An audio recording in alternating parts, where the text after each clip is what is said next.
हरे कृष्णा कृष्ण कृष्ण हरे हरे, हरे राम राम राम हरे हरे कृष्णा।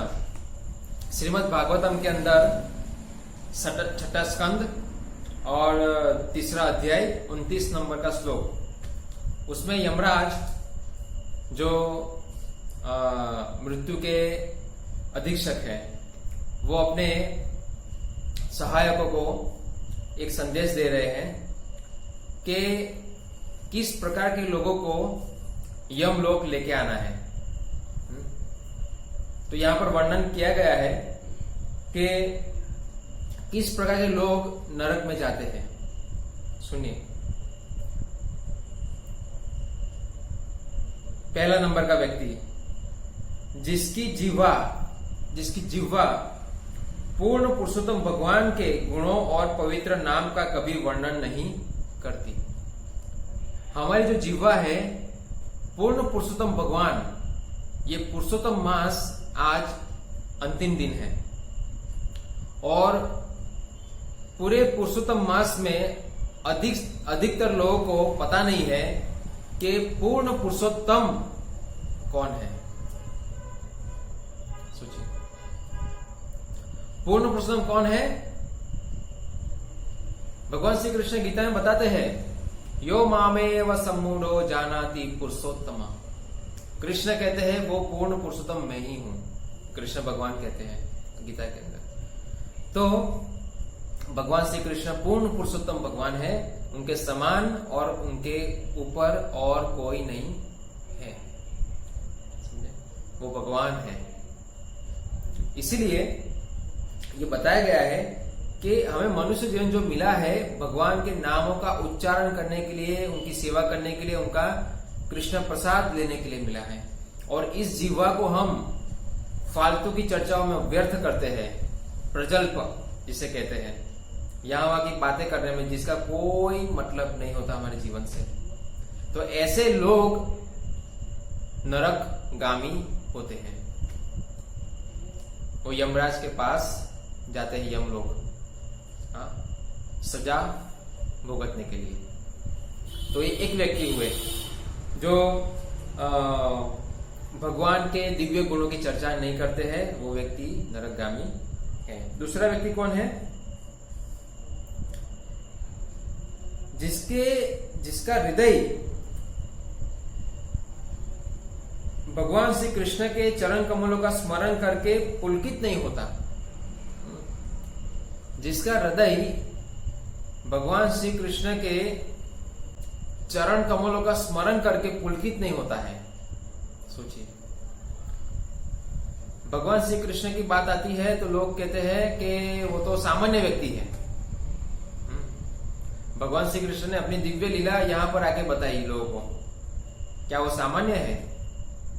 बचपन में, कौमार अवस्था में भगवान श्री कृष्ण दिव्य लीला है। इसलिए कृष्ण गीता में बताते हैं स्पष्ट रूप से, जन्म कर्म च में दिव्यम। भगवान का जन्म कर्म दिव्य है, साधारण नहीं है।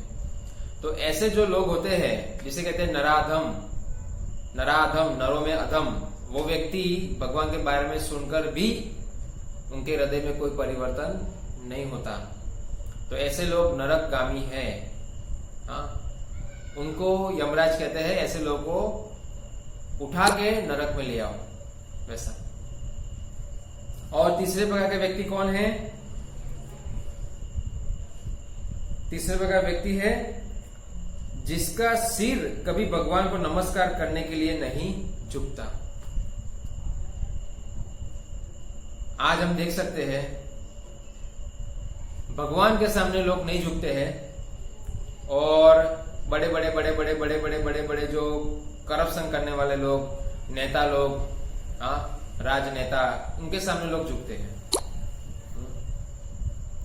या फिर लोग ऐसे भौतिक तरीके से जो हमें लाभ देते हैं उनके सामने झुकते हैं। मगर सही में जो लाभ देते हैं भगवान श्री कृष्ण, जन्म कर्म,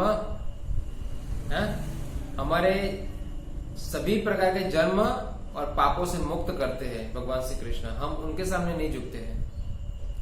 तो ऐसे लोग भी नरक में जाते हैं। यमराज कहते हैं इनको अवश्य उठा के नरक में लेके आओ।